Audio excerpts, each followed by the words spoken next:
We're going to talk about finding your tribe, why that matters with intentional living, and how do you do that? How do you find the people that you should be surrounding yourself with so that you can actually live an intentional life? Well, that's what we're going to talk about today.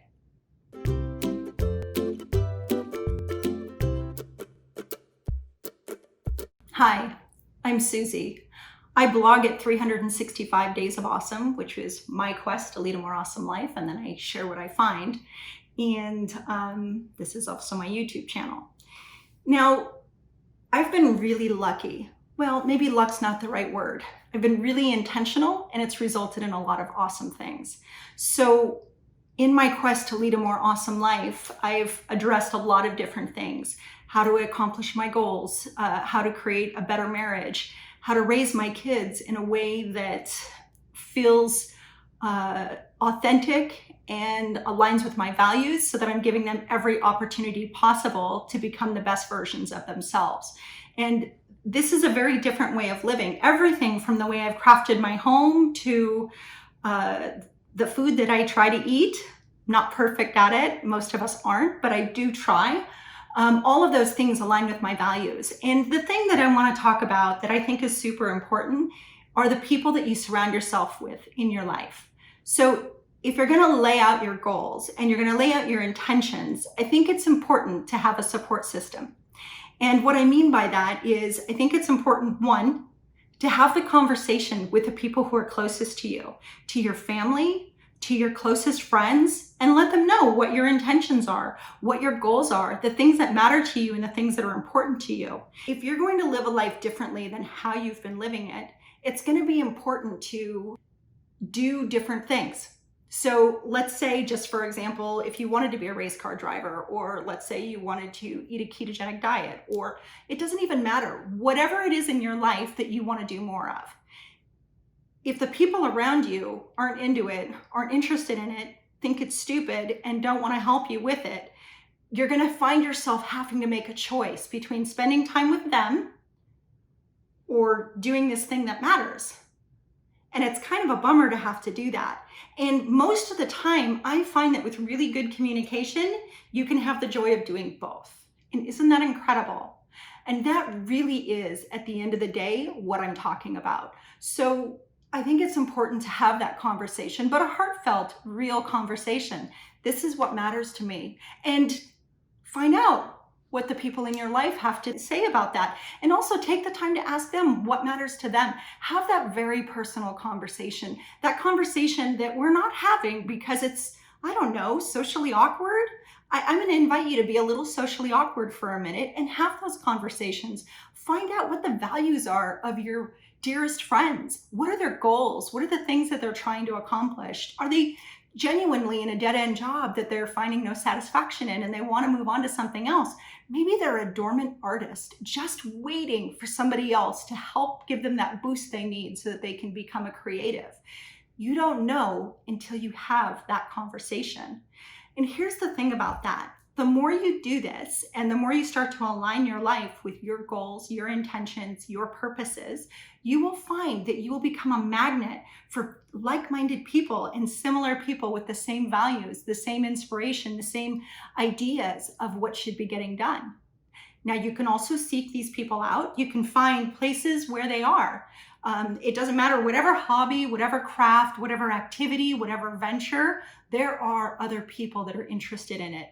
We live in a time period where there are 7,000 Google searches every month for underwater basket weaving.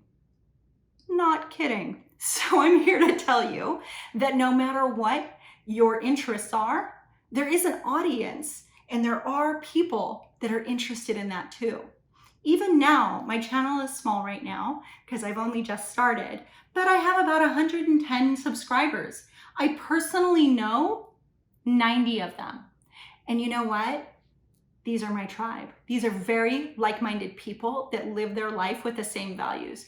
Can you imagine just having 100 people in your corner that love what you do and that are supportive of what you do?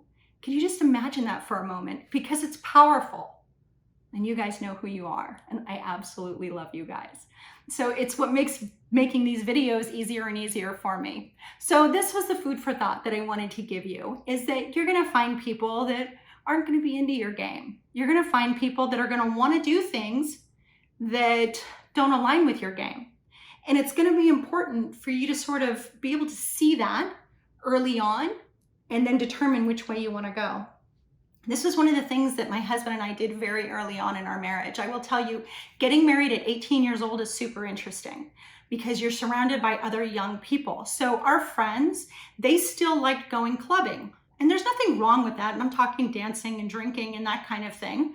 And there's nothing wrong with that. But personally, when I used to go to a club and drink and dance, I was always looking at the guys and hoping the guys would notice me. I mean, that's kind of the bar scene, right?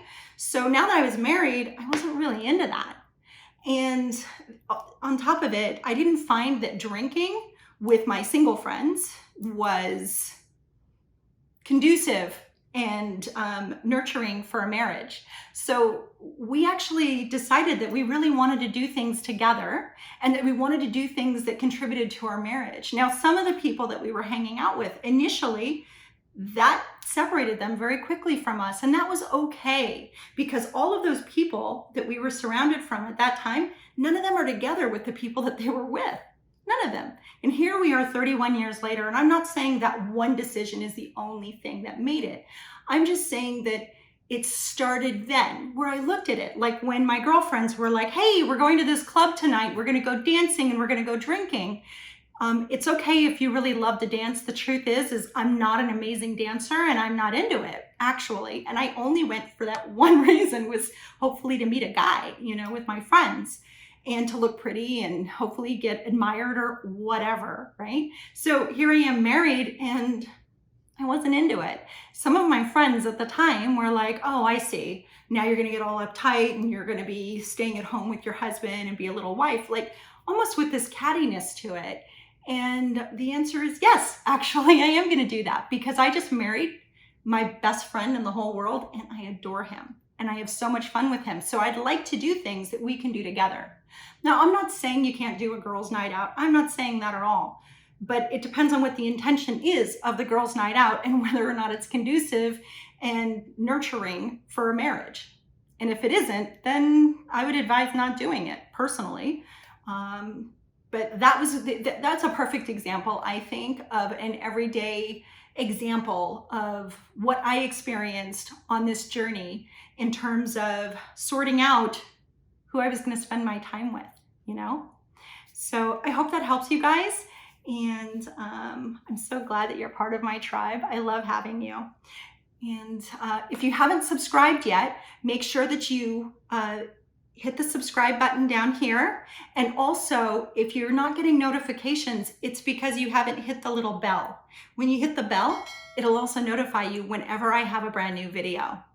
And lastly, if you haven't watched my earlier videos, you can see them up here. The first one is, what is intentional living and why would you want to do it? What does it matter?